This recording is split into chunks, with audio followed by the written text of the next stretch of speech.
Alors, pour la correction de cet exercice numéro 7, on vous demande, première question, de calculer z carré. Donc, vous pouvez vérifier à la calculatrice, mais vous pouvez faire aussi, que z au carré, ça vaut donc 2 moins 2i racine de 3 au carré. En utilisant l'identité remarquable a moins b au carré, vous trouvez que ça fait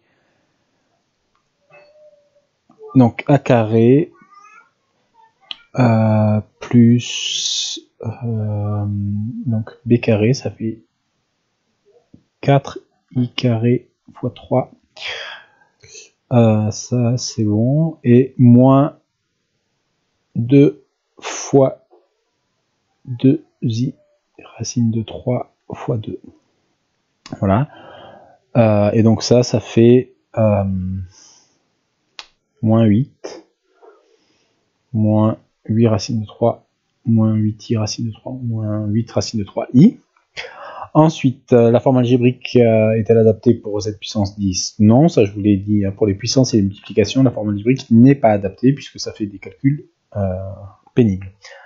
Écrire z sous forme complexe, d'abord vous calculez le module de z qui vaut racine carrée de 4 plus 12 qui fait 16, donc racine de 16 pardon, qui fait 4. Ensuite, vous écrivez que z c'est 4 fois 1 demi moins i racine de 3 sur 2. Et ça, vous reconnaissez que ça, c'est en faisant un cercle trigonométrique. Donc vous avez un cosinus égal à 1 demi, donc on est ici, soit là, soit là. Et le sinus est moins racine de 3 sur 2, donc on est chez les négatifs là. Donc c'est 4 EI, et donc l'argument c'est moins pi sur 3. Voilà, si j'ai pas fait d'erreur, ça doit être ça. Ensuite, du coup,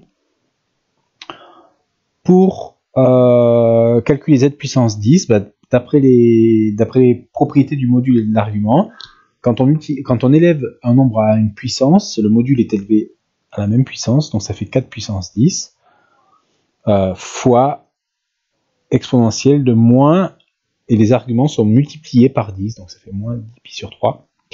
Alors moins 10 pi sur 3, vous pouvez le laisser comme ça, mais on peut écrire aussi que moins 10 pi sur 3, c'est la même chose que moins 12 pi sur 3, plus 2 pi. Alors pourquoi plus 2 pi sur 3, pourquoi j'ai écrit moins 12 pi sur 3 comme ça? Parce que ça, c'est moins 4 pi, et moins 4 pi, c'est un multiple de 2 pi. Donc ça, modulo 2 pi, c'est la même chose que 2 pi sur 3. Modulo 2 pi.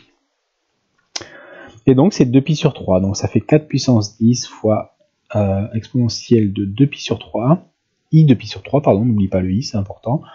Et donc ça fait 4 puissance 10 fois, pour la partie réelle, donc le cosinus de 2 pi sur 3, 2 pi sur 3 on est ici, le cosinus c'est moins 1,5. Et la partie imaginaire, c'est 4 puissance 10 fois le sinus qui fait racine de 3 sur 2. Voilà. Et ça, c'est z puissance 10. Donc vous voyez, c'est facile à calculer quand on est sous forme exponentielle. Voilà pour l'exercice 7. Ensuite, pour l'exercice numéro 8, donc je vais effacer pour faire un peu de place. Non, je vais faire la correction à droite, là. Voilà. Donc, quel est le module et argument? Si vous avez que z, c'est EI pi sur 4 et z' qui vaut EI pi sur 3, c'est la même chose que 1 i pi sur 4 et 1 EI pi sur 3. Donc vous voyez que l'argument, le module de z c'est 1 et le module de z' c'est 1 aussi. Et l'argument, enfin un argument de z c'est pi sur 4 et un argument de z' c'est pi sur 3. Pi sur 3, voilà. Ensuite, sous forme algébrique, z c'est par définition cos pi sur 4, c'est-à-dire racine de 2 sur 2, plus i racine de 2 sur 2, plus i fois le sinus de pi sur 4.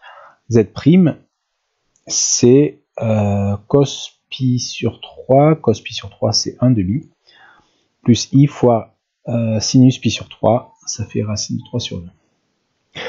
Voilà. Ensuite, moduler argument de z'. Module de zz', c'est le produit des modules, par la propriété des modules. Donc ça fait 1 fois 1, donc ça fait 1. Et on sait que l'argument de zz', c'est un argument de zz', c'est un argument de z plus un argument de z'. Et donc ça, si vous faites pi sur 4 plus pi sur 3, si vous mettez tout sur 12, ça en fait 7 pi sur 12. Voilà. Ensuite, donner la forme algébrique de zz'. Et donc là, il faut utiliser les formes algébriques de z et de z' pour trouver la forme algébrique de zz'. Vous écrivez que zz', c'est en développant racine de 2 sur 2 plus i racine de 2 sur 2, ça c'est z, fois z' qui vaut 1 demi plus i racine de 3 sur 2. Et quand vous développez, donc la partie réelle, ça fait racine de 2 sur 4, ça fois ça, plus quand vous allez avoir les i carrés qui vont faire moins 1, ça fois ça va faire moins racine de 6 sur 4. Voilà, ça c'est la partie réelle, et la partie imaginaire, ça va être, donc si on multiplie, on fait les produits croisés, ça fait racine de 6 sur 4, plus racine de 2 sur 4. Voilà. Et donc, en déduire les valeurs exactes de cosinus pi sur 12 et de sinus pi sur 12, 7 pi sur 12, pardon, eh bien, vous savez que zz', donc sa partie réelle, c'est ça, sa partie imaginaire, c'est ça, vous pouvez en déduire que c'est aussi, puisque son module c'est 1 et son argument c'est 1, c'est 1 fois cos pi, 7 pi sur 12, plus i fois 1 cos pi sur 12. 7 pi sur 12, pardon. D'accord, puisque c'est le zz', vous savez que c'est le nombre complexe de module 1 et d'argument 7 pi sur 12. Par identification, et si on vous demande, il vous faudra le dire que c'est par identification, ça, c'est cosinus de 7 pi sur 12, et ça, c'est sinus de 7 pi sur 12. Et ça, vous pouvez le vérifier à la calculatrice que ça marche.